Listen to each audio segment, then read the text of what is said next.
Hello, welcome to my channel. In today's video, I'm going to teach you how to fix the 500 error in Hostinger step by step.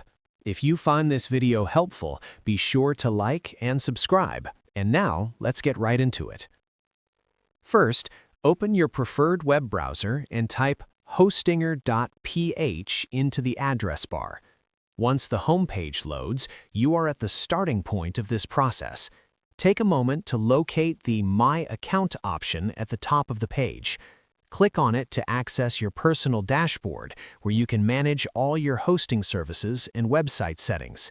This is important because you need to work inside your account to properly resolve the error. After logging in, navigate to the main Home section of your control panel. This area acts as the central hub for your websites and hosting tools. Next, find and click on the Websites option.